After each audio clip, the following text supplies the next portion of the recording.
Welcome to the podcast. My name is Saad Shaikh, and for the first episode, I wanted to bring in someone special. His name is Humayoon Aziz. He began his journey in Pakistan as a model, and he realized that's not what he wanted to do. He stepped into music, became a singer, and he quickly gained a lot of success and fame. A couple years later, he moved to Dubai, where most of his family members were staying, and then something tragic happened in his life, which made him get very, very close to Allah. And he now lives his life making it a priority to better the people around him and to remind others of the hereafter and how temporary this world is. Let's get right into the pod. I hope you enjoy the first episode. But one of the best things about Humayun is his azan. His azan is absolutely beautiful, one of the most beautiful azans I've ever heard. So let's get started off with that and let's get into the episode. الله أكبر الله أكبر الله أكبر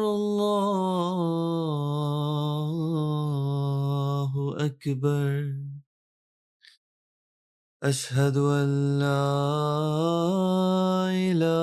إله إلا الله أشهد أن لا إله إلا الله أشهد أن محمدًا رسول الله أشهد أن محمدًا رسول الله هيا على الصلاة حي على الصلاة هيا على الفلاح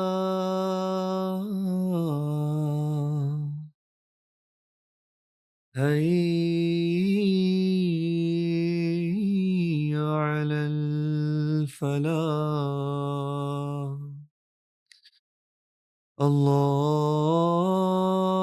الله أكبر الله أكبر لا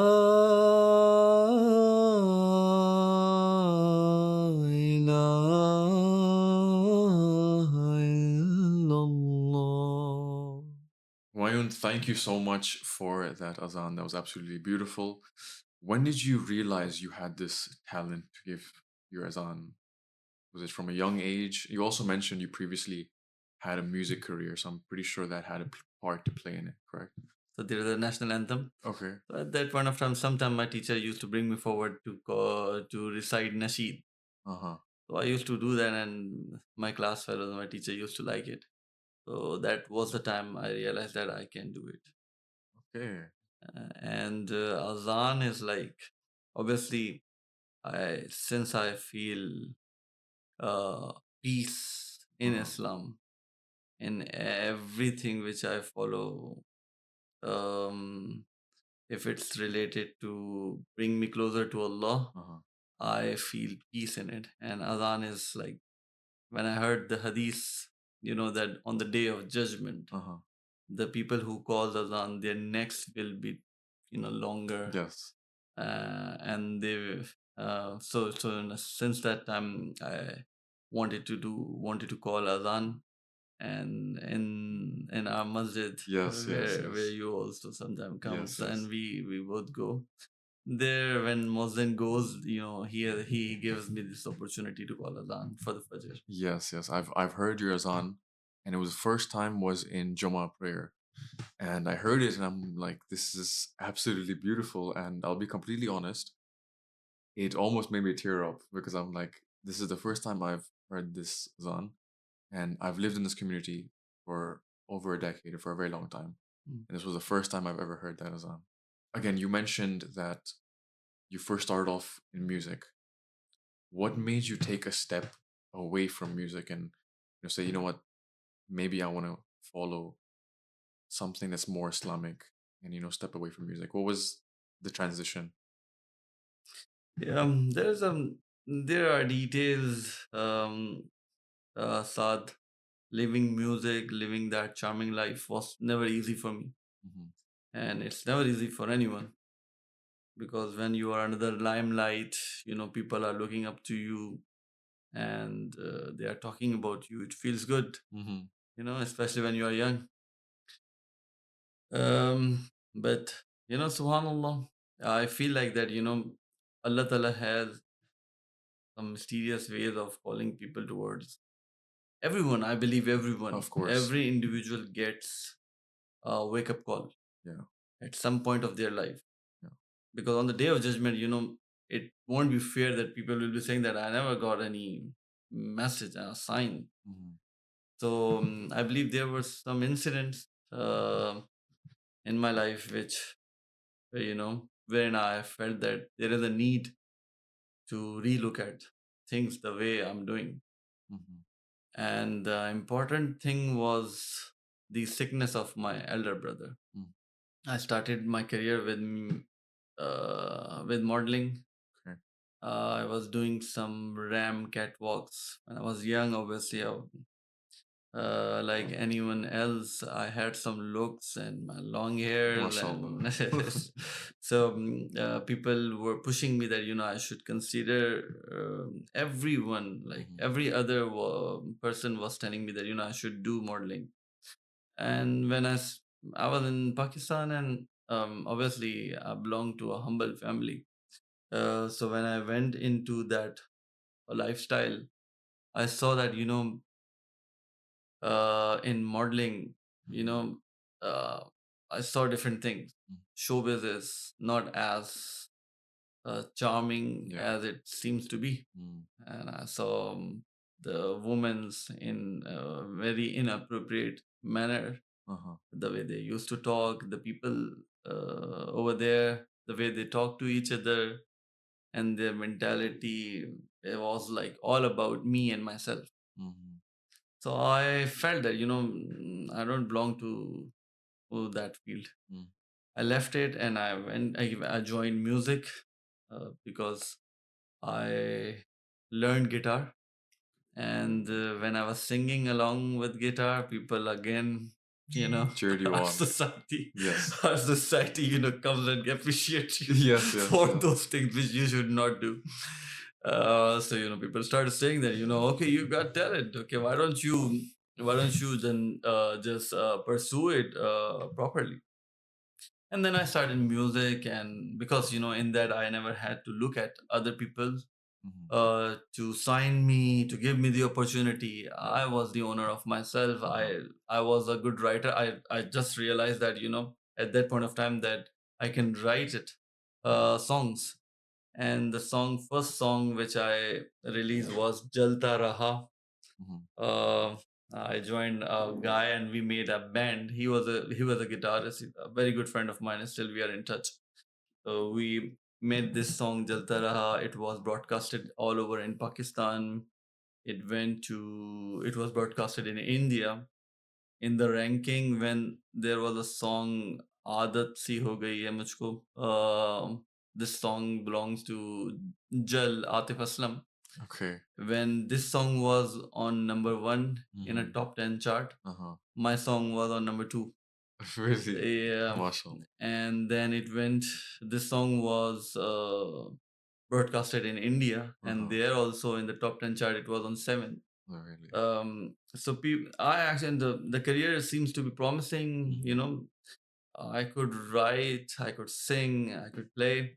I was the music composer, and so it was like, because when there is a less reliance, that you can do a lot of things. Mm-hmm.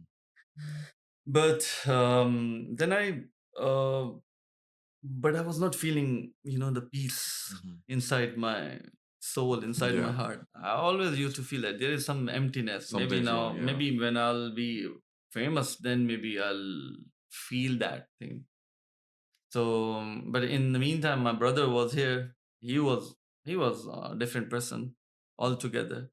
A very family oriented person, a very family oriented guy. I was a social animal, and he was like a family guy. Do not interact with Yeah, others. yeah. Focus on studies. Yeah, yeah, yeah. and he was an achiever, I believe. Um, he in a very young age he became a finance director in a very reputable company, Mashallah. Emar. Nice. And so anyway, he said that, why don't you just come to Dubai? And when I came here, and then things, I actually made an album Uh-huh. of 8 songs Mm-hmm. while I was here. But then I started liking the life of a family, Mm-hmm. because when I was with him, I was not with my friends. Yeah. And when I was not with my friend, I saw a different thing. Staying close to my mother, staying close to him, taught me so many things, man. Mm. What really matters is not the friendship and outing. Yeah. These relationships are pure. Yeah, I feel like once you had the chance to have both the social life and the family life, I'm guessing you chose the family life because now you realize, okay, this is what matters. This is what is truly going to last long term. Yeah. Whereas this social life is just going to come and go quickly. That's funny, sometimes we don't choose. Yeah. Sometimes things comes Yeah. to you. Yeah. Honestly, I used to feel suffocate sometimes because with my friend I was myself, but with my brother I was like, okay, okay, brother, Mm-hmm. very respectful, and I Yeah. was Yeah. not like that with my friends. It was initially it was not easy, Mm. but obviously,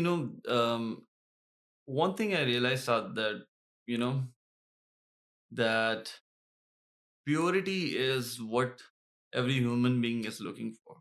You know, with friends, obviously, everyone has their own life. They want to reach somewhere. But with family, you won't find people that who are more focused in your well-being than your own mother. Of course. Mother of any animal, mother of any human being is the same. Allah Ta'ala has created a mother in a very different way. For sure. And coming to UAE Mm. was something when I actually started coming closer to my mother also, with my father also.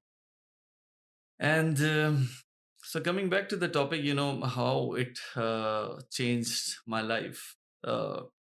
My brother fell sick. Mm. He was diagnosed with a blood cancer disease. And then we started seeing, and obviously, at that point of time, we came really closer to each other. Mm. And now he was the only friend of mine, and Mm. and uh, seeing him sick was not a very pleasant Mm. thing. And he was the bread earner also of the family, and I was like a very junior guy here in UAE. How old were you at that time? Yeah, I was 2008. I was, I think, 24 years old. Mm-hmm. So anyway, when we came to know that he's sick, we saw hospital for 3 years, and that was the time I realized, I was about to launch the album, Mm-hmm.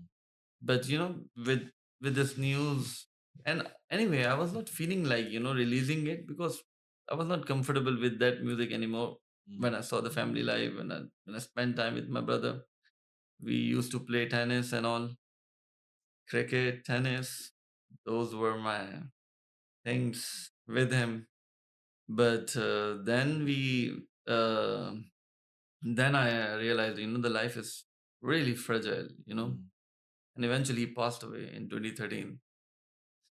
So from 2010 to 2013, I saw 6, 7 different hospitals. Mm. And that was the time I realized, man, I actually relooked at everything which I was doing. And then I realized that, eventually I have to meet, my time is also Yeah, somewhere yeah. closer, because he was not very elderly person. My father was here, my mother was here, but you know, his time came early. You will realize that the people who are engaged in righteous deeds, Mm-hmm. they have barakah in their time. They do a lot of things right, with very less time. Mm-hmm. If I see the life of my brother, Mm-hmm. he was, mashallah, a very bright and He was a guy who spent. I can just say that in 26 years of age, his age, he was the finance director. Okay. And Mashallah. when he was 22, he had completed his masters from a very reputable institution. Mhm. So he was doing things very fast. One day he was telling me, that my ex boss, actually his ex boss, met me after he passed away, Uh-huh. and he said that we used to ask him, Arslan, you are going very fast. You're going very very fast. Why don't you stick to one job? And he said that I get another one which is better. Mm. So he said that, but you just control your pace. But Allah knows, and we don't know. Yes, yes, He had yes. to do things. He had less time in this life. They say that when a gardener picks the flower from the garden, Mhm. he picks the best one. Yeah, yeah, yeah. And I felt that Allah Ta'ala picked him because beautiful souls goes Yes, goes faster. first. But honestly, there is no authentic hadith behind that. But we just feel like that. I feel that he never belonged to this world, and what a pure soul he used to be. Mashallah. What's one of the things that helped you overcome, the passing of your brother? And is there any advice you can give someone who is currently going through something you went through, passing of a family member, passing of a really close friend? What's an advice you can offer which can help someone overcome that obstacle in their life? See that when your close one passed away, I tell you one thing. Uh, it's only the love of Allah. Mm. When you are closer to Allah, you get sabr, and when you realize that you also do not have a lot of time, Mhm. and when you realize that the the truth about this life, that you will be meeting the one who has passed away. You will be meeting him again. So I have this beautiful feelings with me, that I'll meet him again, and it's not this places, this world is not it's not everything. Mm. you know um kullu nafsun zaiqatul maut. Every living being has to taste death. Yes. We are here talking to each other. Tomorrow we won't be here, and our son and we even don't know who is going to be here and who is going to go first. Hmm. Yeah, okay. There is a series, Dada, your grandfather comes first, then Yeah, father, and then yeah. son. But there is no There's no series, facts behind it. Yeah. there is no series of who will go Let's first. go first.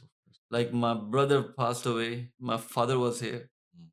and eventually my father also passed away. But the thing is that, you have to you make the use of this. So your question was that how to Overcome. overcome with Yeah. this pain and with honestly, it's just in one word: if your heart is close to Allah, you'll get peace. You'll get peace that you will meet your loved one again. And honestly, everyone here, even your child. So there is a hadith which says that three things um, are the fitna for you. One is like woman. Second is wealth, and third is your children. Just imagine you love a lot with your children, and children makes you do things which you will not do otherwise. A lot of people do crime just because they want to feed their children. Yeah. They want to give a better life to their children, and if Mhm. they are not aware, about the life hereafter, Mm. they do things which they shouldn't just because of love of their The children. children. So the love, if you are, so human being is like, they have to love with something. Yeah. If they won't love with Allah, they will love with people. They will love with wealth. They will Yeah. be engaged in anything. Mhm. So if you are giving a direction to yourself, uh, then you can keep yourself aligned Yeah. uh, in the right path. So Holy Prophet ﷺ used to say a lot of dua, which is that Ya muqallibal qulub sabbit qalbi ala dinik, which means that O turner of hearts, turn my heart, keep my heart steadfast on the path of Islam. When Allah's messenger is saying this, who is already on Islam, who actually left a life for us as a guidance. Yeah. When he is calling this, when he is saying these prayers, saying these words of dua, imagine, how much we need it, you know. Yeah. So just I think overcoming with any difficult situation is that first of all you should know that the bad time will go away, and even the good time will go away. Yeah. Even you will Yeah. go away. Yeah. Everything will go away. So Yeah. nothing is nothing is permanent. Permanent. Yeah. So this time shall pass. This is the right thing to keep in your head. So this time will pass. But the thing is that whether you are these everything here is a sign. But whether you are taking it or not, you're understanding the thing, meaning of it or not, this matters. One interesting thing that you mentioned is that people do wrong things sometimes to satisfy their children. Do you think it's a good idea for someone who is not financially stable to get married? Because of course, in Islam, you're told that, get married as soon as possible. But if somebody is not in that financial state, do you think it's a good idea to get married? See, again, every question should be answered. If you're a Muslim, then it should be answered from the life of Prophet Sallallahu Alaihi Wasallam. So look at the beautiful life of our beloved Prophet Muhammad Sallallahu Alaihi Wasallam, the chosen one. He was not a wealthy person. He was orphan, yeah, and and his first marriage was with Hazrat Khadija radiallahu ta'ala anha. And he actually did one trading for her. She chose her as an employee, and she chose him as an employee, and he proved that he is the right person. So he didn't have parents, he didn't have wealth. What he had? He had a good character. Yeah. This matters.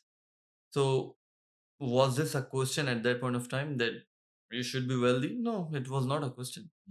But unfortunately, the life, the world we are seeing right now, the values are changed. I have friends, they wanted to marry, and I was showing them, I wanted to help them out. I was recommending them, okay, what about this girl, what about that girl? And every time I used to show them some, what you call, the our rishta, which was looking good to us, they were able to find the issues. The smallest things, yeah. Oh, yeah, it's not the same caste. Oh, they are too rich. No, this was also a concern. They are too rich. We won't be able to keep her in our house. And okay, so Prophet Sam never said that, Khadija, Hazrat Khadija radhiyallahu anha is too rich. And some people say that no, they do not belong to our family. So, the problem is that people have confused themselves. To answer your question, yes, as soon you are able to marry, you should. And, you should believe in Allah, because this shows that you believe in Allah. It should not be that, we are the one who will run a family. It's not us. I used to think that my brother is a bread earning person of the family, and I was not able to support. I live here, let alone live here with a family of 5. But when he passed away, Allah Ta'ala continued everything the same way it used to be when he was alive. And we saw things. So, when you ask that, what changed you? I saw Allah next to me. It's not necessary you will come, you'll see things physically, but Yeah, you'll yeah, you'll yeah. just come to realize that I was not able to earn sufficient for myself, but I was able to handle five people. As soon he passed away, how come? Was I, it didn't, his passing away didn't increase my Wealth, yeah. educational Yeah. background. I was the same guy I used to be. Mm. But then, you realize, that risk is written. Written. I like the phrase when they say that, risk is written, risk is muqaddar. It's written, Mm. it's in your taqdeer. But religion is bamushakkat. You have to work hard to get it. Mhm. You know, it's not that if I'll die, everything I have, my possession, my wealth, all the inheritance will go to my son. Mm. But if I'm a religious guy, my deen, my Islam, my understanding will not pass on to him. Yeah, yeah, He have to work hard. yeah. Do you think prayers is just enough? Do you think prayers is the first thing that should be valued, or do you think someone's character should come before that? There are two things. One is hukuk Allah, Mm. the rights of Allah.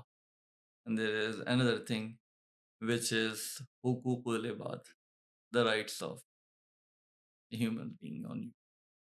So Allah subhanahu wa ta'ala says that, if you come with some shortcomings Mm. in my rights, on the day of judgment, there is a hadith, I believe. Say I'm not a scholar, obviously I can make mistakes. But what I heard that, there is a hadith which says that, the wordings are like, um, if you have shortcomings in Mhm. your hukuk Allah, the rights of Allah, then there will be leniency from Allah subhanahu wa ta'ala towards you. But if you have, uh, not given a right to your to human beings, fellow human being, your relatives, unless they forgive you, Allah will not. Mm. So this explains everything. This is a very, very, very sensitive matter. Mm. Um, if you want to be loved in front of Allah, we should, there is a hadith, I believe, Mhm. when Prophet ﷺ was doing Salam. was doing was seeing Kaaba. Okay.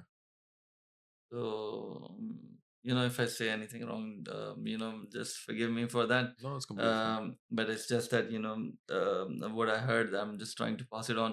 So he said, when he saw the Kaaba, he said that, "Oh Kaaba, you are so beloved to me Mm.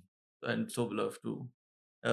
But, a human life, is three times more beloved than Kaaba.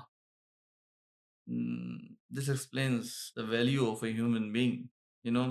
You are going and taking rounds of Kaaba, and you feel that you have fulfilled your duty, Mhm. while you have taken all the wealth of your sister and you haven't given her rights. Yeah. So obviously, first you should go back and give her rights, Mm.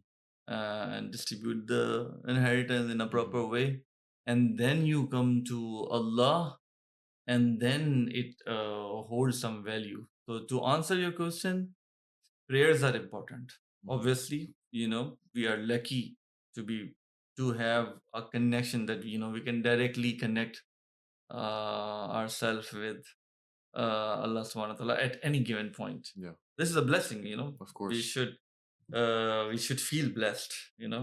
It's just 2 rakat namaz, sit and ask Allah, okay, Allah Ta'ala, I have this problem, and it's done. Yeah.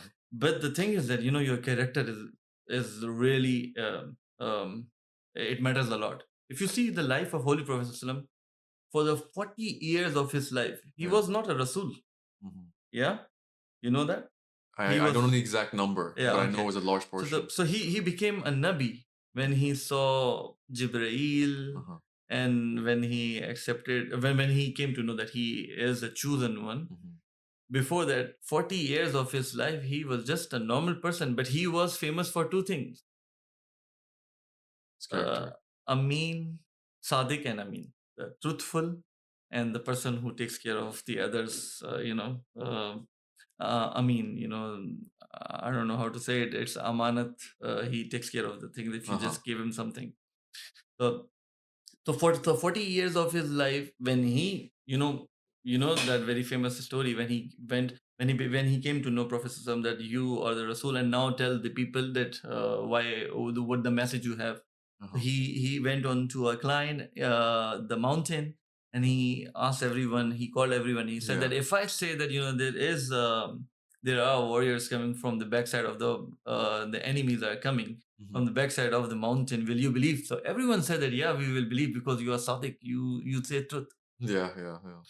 So what this shows, he had a character Good first, character. and then Then even if when he started giving the message, the messages didn't start with the prayers. If you see, when prayers came very late. mhm, First, the message was, just to believe in Allah. mhm, And believing in Allah itself makes you a better person, because you know that in your loneliness, mhm. someone is watching you. Yeah, This is a yeah, blessing on us. yeah, yeah, yeah. If you don't believe, you cannot walk on a straight path. So,